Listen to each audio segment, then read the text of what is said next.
So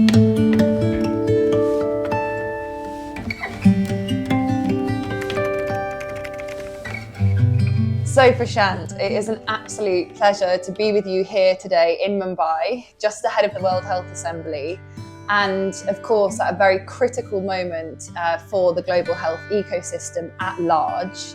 We, over the last 6 months, have experienced seismic shifts in the funding landscape, which have had ripples across the world in terms of global health service delivery at a time when the need is higher than ever.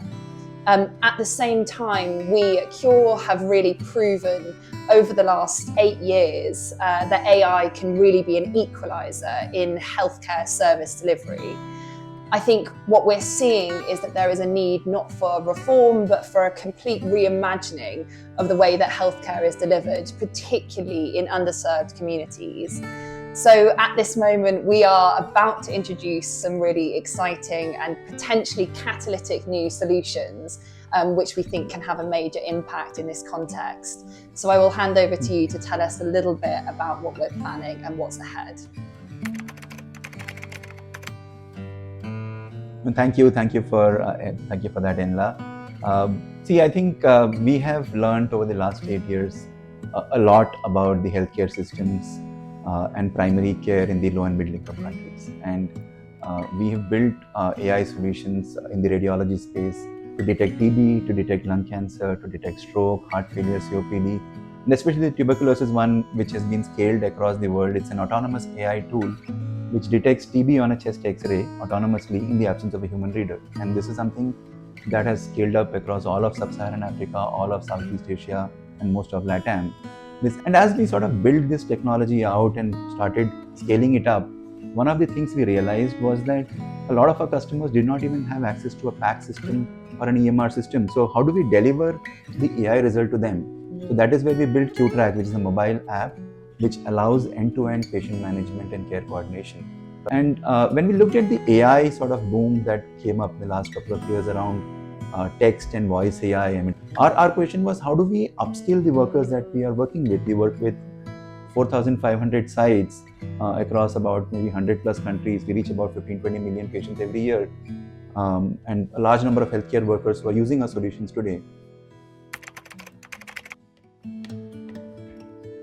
So one of the questions we were asking last year and a half ago is, how do we support them more with the power of AI? And we have always had cutting edge imaging AI algorithms.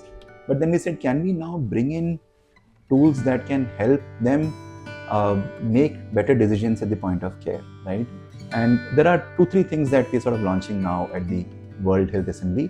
One is that any conversation, for example, you and I are having a conversation, I'm a patient, you're a doctor, this conversation can be fully recorded by an AI. It can be translated, it can be transcribed, summarized, and inserted into an EMR. And this insertion into EMR, typing, those are all very cumbersome tasks, and especially for healthcare workers and doctors in LMICs, low and middle income countries, they are meeting 50 patients a day. They don't have the time to document everything, right? And this kind of a tool which can do all of that automatically, and then allow them, basically give them a sort of a small set of pointers on what is being inserted, and they can approve that it gets inserted. That becomes really valuable. So you're basically summarizing their whole conversation and providing them that conversation so that they can then sort of click on it and insert it into EMR, right? Second thing is, how do you help them collect symptom data? How do you help them make better decisions on when they're talking to the patient? Can you provide them nudges on what kind of questions they should ask? And this is especially true for healthcare workers, because they can be upskilled and they can be supported with AI. So one of the things we're doing is allowing them to ask the right questions of the patient about the symptoms that the patient has, allowing them to order the right tests, what kind of diagnostic tests you do, based on, again, symptoms and the risk groups that the patient presents with. And lastly, also helping the physician who's making the diagnosis with the right sort of options or the recommendation what the diagnosis could be. Again, the idea is to nudge in the right place where the algorithm is really confident that it has got it right, and not to nudge in every scenario. Make the nudges to be really effective, but provide the right AI-based nudges for the healthcare worker and physician to make the right decision. So that is something that we're launching in this tool. It's a voice assistant called Aira, AIRA, and this is what we're launching in Geneva next week. What we also are launching along with this, and we launched Qure.ai. Basically, Qure.ai is a platform for primary care. And one of the things that we're now doing is basically with a tablet, mobile phone, and digital devices like a spirometer, digital stethoscope, with a digital BP monitor, heart rate monitor, everything in a PHC can be digitized at a very, very low cost. And this box that I have here, this is the PHC-in-a-Box, and you can see that I'll open this up, and you can see that this is basically a tablet that is there. There is a stethoscope, there is a BP monitor, heart rate monitor, and you can add more and more devices to this. Basically, imagine that a PHC is a full hospital, sort of a primary care center in a box, and powered by AI. And that is where we are headed. Where, I mean, with digital connected devices and with AI, you are not only empowering healthcare workers and doctors, you are actually digitizing the whole ecosystem and allowing primary care to be provided in the most remote places with just a box like this. So that's the future of healthcare that we are imagining. Wow, and it really does feel like a step into the future. It feels like this solution takes that approach from theory into reality and equipping frontline community health workers with the full suite of tools that they would need to be able to serve their patients best. This is also happening at a moment where the global health system is in a major moment of flux, particularly in terms of the pressures that the loss of significant chunks of funding has placed. Can you talk about why this solution is particularly important in this moment? I think there are two, like you said, pointed out both factors that are relevant in this moment. Right? One is the rise of AI, and so especially we always had a very strong imaging AI team and technologies, but now sort of also leveraging the publicly available, commercially available foundational models, also the open source models. There is a lot we can do. So combining our own capabilities along with commercially and open source capability, commercially available and open source capabilities, we can really deliver a lot more today than we were able to deliver, let's say, 2 years ago. Second is, like you said, the funding landscape has changed, a lack in cuts to funding in the global health space, and that has led to a lot of reduction in workforce across a lot of the low and middle income countries. And now these countries are tasked with achieving the same goals that they had, which are very ambitious goals, with a smaller set of on-ground resources, on-ground healthcare workers. And what we are doing is enabling a smaller group of workers to achieve the same outcome that a much larger team would have achieved by upskilling them, by providing them support to be able to handle a larger load of patients on a daily basis, powered by AI, by allowing them to be on the field and available to a larger group of patients, running larger screening programs or more remote screening programs. I think there is what we are basically enabling is for the governments to achieve the same outcomes with a smaller amount of funding. And also, I guess, freeing up community health workers, frontline health workers, to do the jobs that they are uniquely placed to do. So a community health worker is a bridge to the community. If that community health worker is burdened and laboured with a huge amount of paperwork that needs to be completed, then actually they're not able to do the work that they're there to do, which is building that trust and building that link to communities, and particularly communities who have traditionally been underserved. So this is massively exciting. And this is exactly the point, right? The community health worker is the term that you use. That is exactly, they have to be with the community, not writing stuff on a piece of paper or typing something into a EMR system. And that is what we're enabling, that they spend time with the community and with the patients, and not in administrative tasks. And that's what we're taking away. Exactly. And I think the impact of that at scale will be profound. How important has the community perspective and working directly with community health workers and frontline clinicians been in creating these new solutions?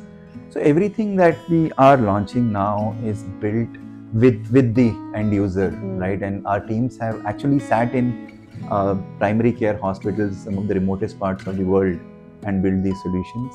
And these have not been built in a lab in Mumbai or Bangalore.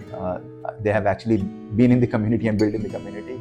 And we are solving really for the doctors and the community healthcare workers who are on the field in front of those patients. And that experience of being in so many sites, in 4,000 plus sites in all these countries, is really sort of helped us shape our product portfolio and build for a market that very, very few companies are building for. And we are able to build AI solutions, and really cutting edge AI solutions, like you said. I mean, and these are solutions that we are also delivering in a US or a UK market, but we are able to then customize that and deliver that to end users in more resource constrained settings. And because we have operated for the last 8 years in these settings, and we have run so many programs, we know exactly what those settings need, and we are building for that user base. Looking out to the future, how can Aira and Qure.ai really rewire the way that global health is being delivered, and what do you think the impacts might be for governments? I'm thinking particularly in terms of the data-enabled decision-making that might be possible given the information that is being collected. Can you speak a bit more to the scale and impact? I think the basic value is that, for example, we work with many TB programs that are running across hundreds of sites in countries like Kenya or Nigeria, Philippines, right? And now if you think about it, there are millions of patients that they are seeing on an annual basis. And all of those can be then combined into one place, and all of this is collected into one place. If you record every one of those patient conversations and you transcribe and summarize that, you have so much data about what is happening on the field, where the TB hotspots are, right?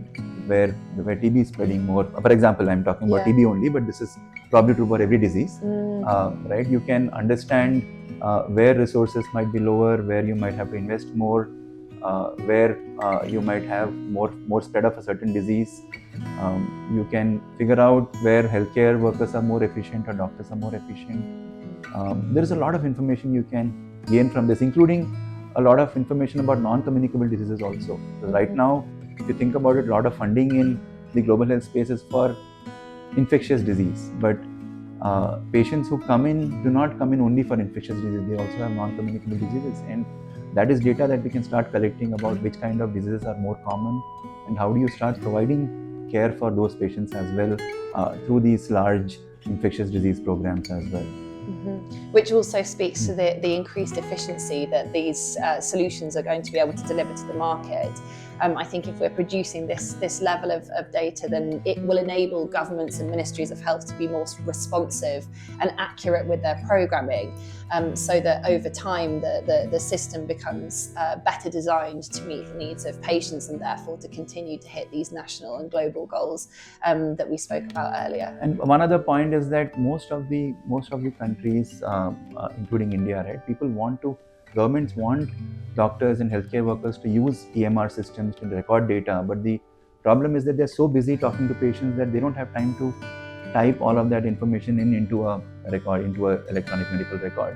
But with this kind of a scribing solution, you can automatically make it happen. You can basically automatically insert this data, or with the approval of the doctor or the healthcare worker, you can insert that into the EMR, saving them a lot of time. This is something that takes seconds instead of maybe 10-15 minutes.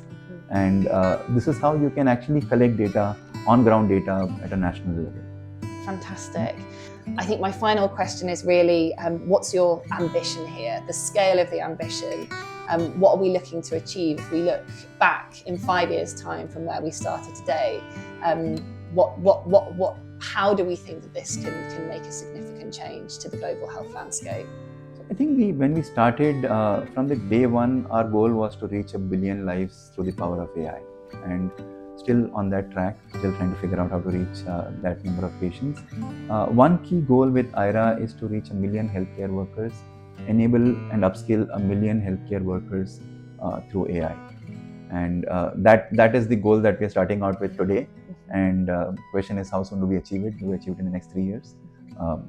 Let's see. Fantastic. Very excited to be a part of this journey, and thank you so much for sharing these insights. We look forward to sharing more next week at the World Health Assembly.